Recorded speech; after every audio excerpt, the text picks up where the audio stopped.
Thanks for tuning in to The House Doctor. Today I'm going to be hanging drywall and I'll show you how you can do it yourself. Okay, before we get started, I hope you'll take a minute to click the subscribe button so that way you won't miss any future episodes. I'll have plenty of upcoming tips and other home improvement videos. And to make sure you don't miss them, hit that bell so you'll get a notification when a new video comes out. You don't need a lot of special tools to hang drywall. I like to use a dedicated drywall gun with a special tip on it that only allows the screws to go so far. If all you want to use is a cordless drill because you don't do a lot of it, they sell adapters that you can put on the end of your drill that will stop the screw from going in too far. I'll put a link to those down below and any other tools that I show you. Number one tool you're going to need is a utility knife with fresh blades. Make sure you change your blade every time you start a drywall project, and you'll probably need to change them as you go throughout the day. This handy little thing is a drywall rasp. It's great for tuning up a joint quickly so you don't have to go back and recut. This will easily shave down the edge of a piece of board that's a little too tight. Whenever I'm up on a ladder, I love to use this right here. It's called a monster hook.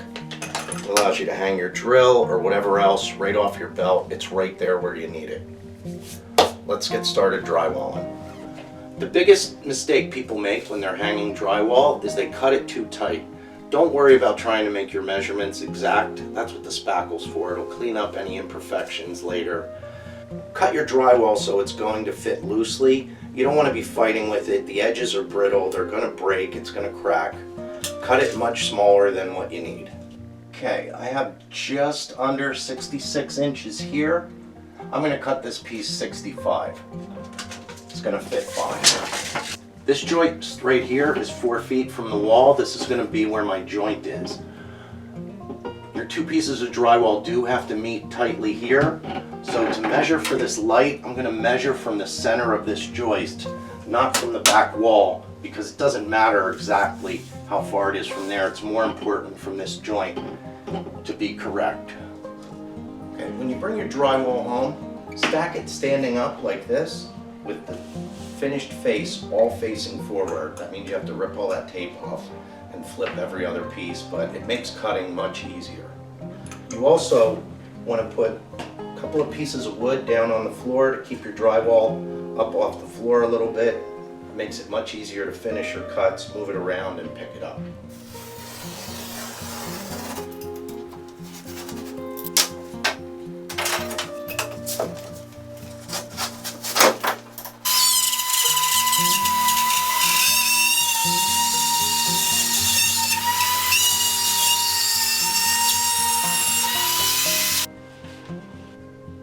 When you're hanging drywall by yourself on the ceiling, take a couple of blocks of wood, screw them up here close to the ceiling. You can tuck one edge of your drywall in and start screwing the other edge.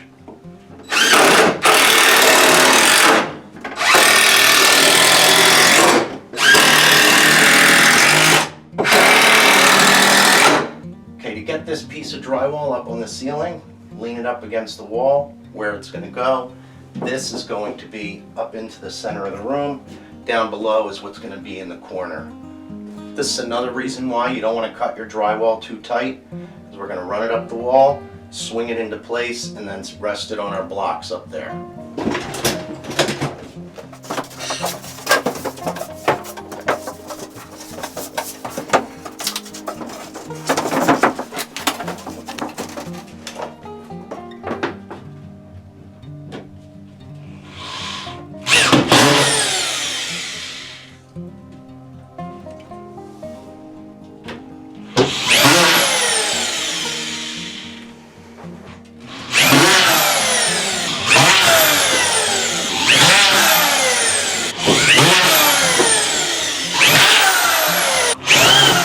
So this piece I finished screwing it in completely, and I made the measurements for the next piece.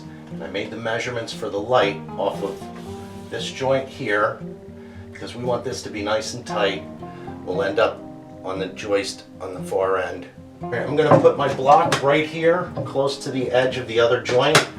When you put your screws in, you want them to go through the piece of drywall that's already there. Just don't make the blocks real tight. You need to be able to slip that other piece of drywall in there.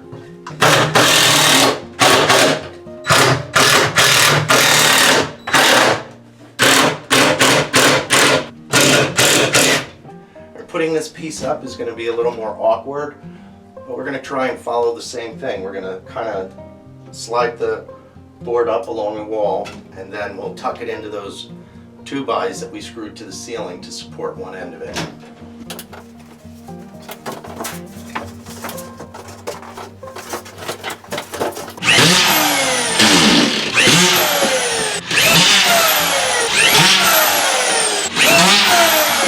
Hanging up drywall on the ceiling is not that hard.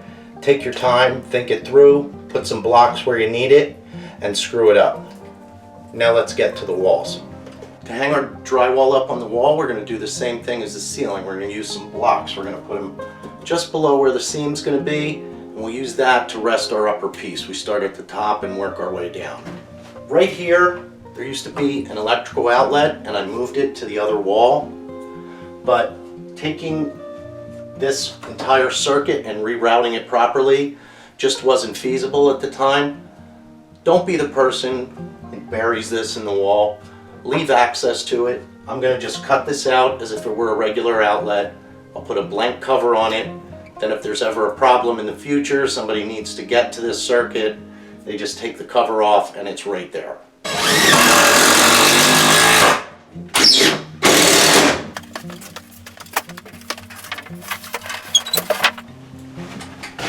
Love this thing.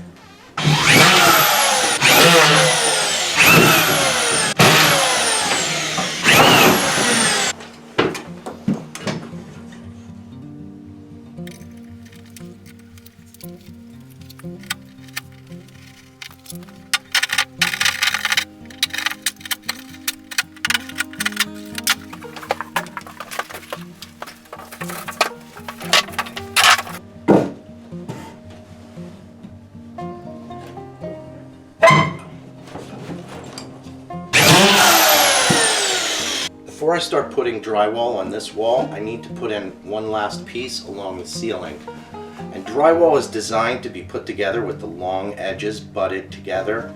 Sometimes you have no choice but to butt the short edges together, but it's hard to spackle those joints. It takes a lot more work to make them look good. And I left this so this space here had this long joint that was the long edge of the drywall.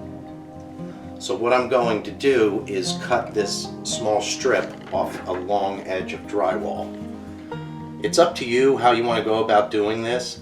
I prefer to spackle as little as possible, and when I have to, I want it to be easy. So I like to keep my long edges as butt joints and avoid using the short edge of the drywall for butt joints.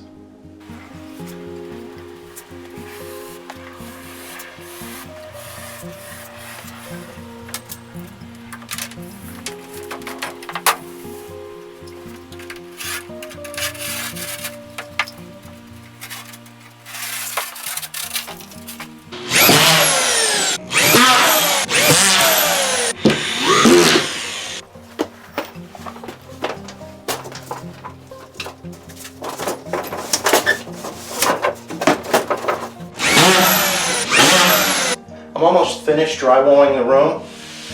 Right here is a doorway that I need to drywall around, and if you're in a situation where the door jambs are not there, put a full sheet up, don't try and cut it out. Stick in a nail or a screw or something from one side, and then you can just cut it from this side. It's a lot easier than measuring.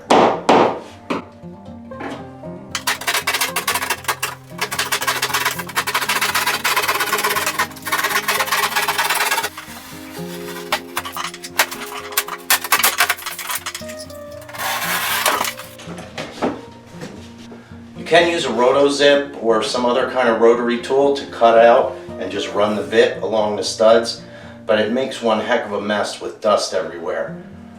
There's still people living in this house, the rest of the house is finished, so I don't want that dust everywhere.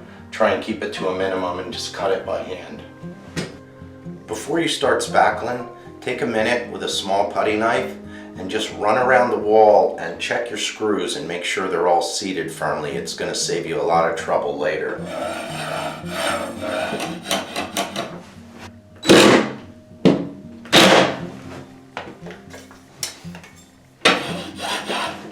And don't forget those spots where you inevitably have a screw that you had to take out because you missed the stud. Get yourself a drywall hammer. They have a curved head which will leave a nice indent in the drywall and give a good spot for your spackle to dry. This is a really special hammer.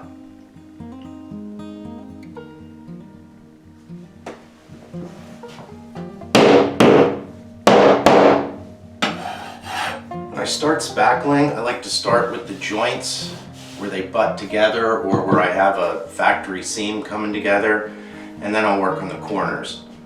I'm using quick set spackle here only for the first couple of coats, then I use regular spackle to finish it off.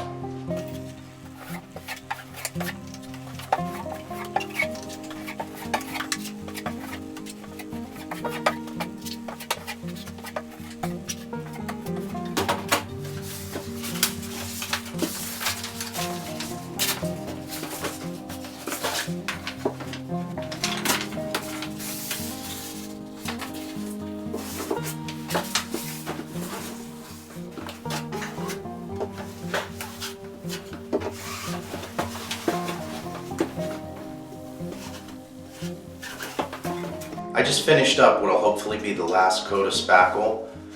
I really like using that quick set stuff. Just have to get it mixed right. You can tell by the previous clip there, I had it mixed a little dry. Get it mixed right, the stuff works great, but keep in mind the time limit on the bag. I use the 45-minute. You might want to start with the 90 if you've never used it before, because once that time limit is up, that stuff hardens like that. So keep that in mind, and always use regular drywall compound for your finish coat. Something new I tried for this project is this tape that has a lot of structure to it instead of the regular flat tape. And you use this in your inside corners, and you cut 45 degrees on the end of it. When you put the pieces together, it gives you a beautiful corner, makes it a lot easier. I recommend you give this stuff a try. I know the pros out there don't use it, they use the regular tape, but that's what they do all day long is drywall. Let me see if I can get you a shot of what this looks like in the corner. It does give you a nice straight corner, and when you bring the three pieces together, you get a beautiful corner. Makes cutting in your painting much easier. Finishing your corners is a lot easier. I'll put a link in the description where you can pick that tape up and some of the other things I talked about. Next thing to do is do some sanding. I'm going to use a vacuum attachment on my sander and tape everything off with some of that 3M masking tape.